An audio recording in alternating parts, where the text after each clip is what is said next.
all of the data and video that we see every day from the International Space Station.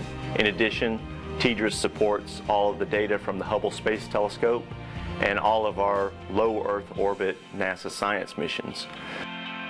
In other words, TDRS accomplished exactly what NASA designed it for. Its work is far from finished, however, and NASA's needs are not shrinking. That's why the agency is launching TDRS-L, the next member of the third generation of TDRS satellites. TDRS-L will sustain the constellation and it will add to this national capability. Like its predecessors, TDRS-L carries the iconic look of two large parabolic antennas and a set of solar panels. Those antennas, each 15 feet in diameter, provided a bit of a challenge, since there is a limited amount of time they can stay folded and still unfurl to their proper shape. The processing teams kept close track of the time they were folded and had plans ready in case the antennas had to be opened if there was a lengthy launch delay. Identical to TDRS-K, which was launched in 2013, TDRS-L will take its station in geosynchronous orbit more than 22,300 miles above Earth. From there, it can basically hover over a point on Earth and communicate with every satellite and spacecraft below it, along with NASA's ground stations and other TDRS satellites. Working in conjunction with the 7 other operational TDRS platforms already in space, TDRS-L lets NASA stay in touch with its Earth-circling spacecraft at all times. In fact, TDRS spacecraft already in operation will help track this newest member of the family as it climbs from Cape Canaveral Air Force Station in Florida to its new home in space aboard an Atlas V rocket.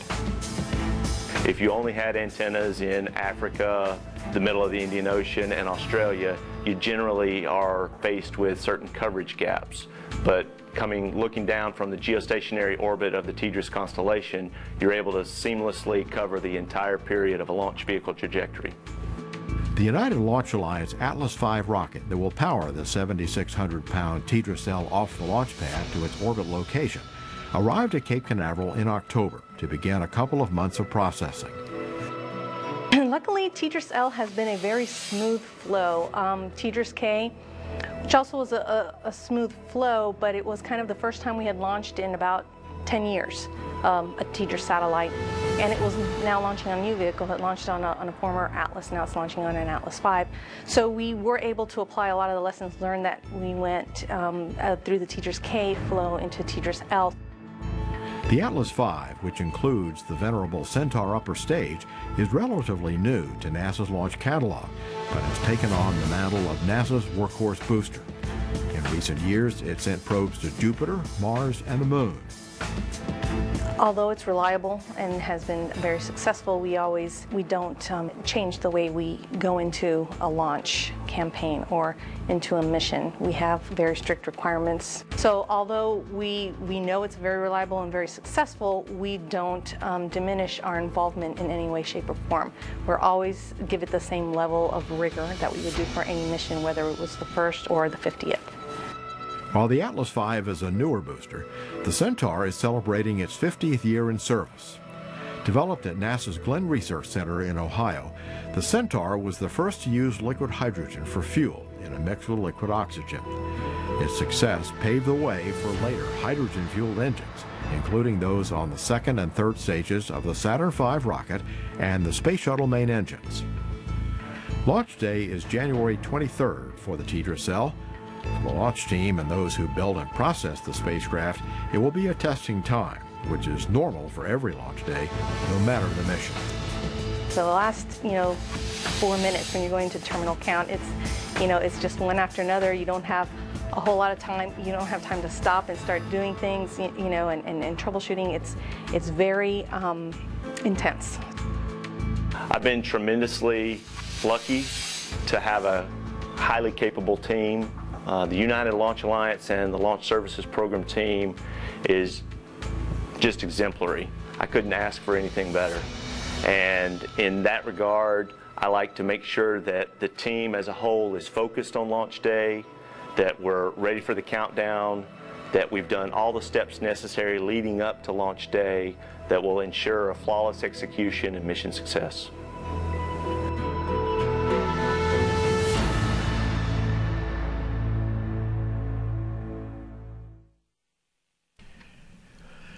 We're now 46 minutes, 40 seconds into the flight of the Atlas V with TDRS. All of the data coming back through the TDRS East Tracking and Data Relay satellite indicates everything is going well while the vehicle is in a coast phase. The tracking station on the ground at Diego Garcia in the Indian Ocean has also acquired. They picked up about 10 minutes ago. So at this point we are having a nominal flight. We had rather exceptional weather tonight. It was very clear, the air was dry above, and it provided some rather exceptional launch coverage on our long-range trackers. So with the additional time with this long coast phase that we have tonight, we're going to run those launch replays once again.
Follow NASA.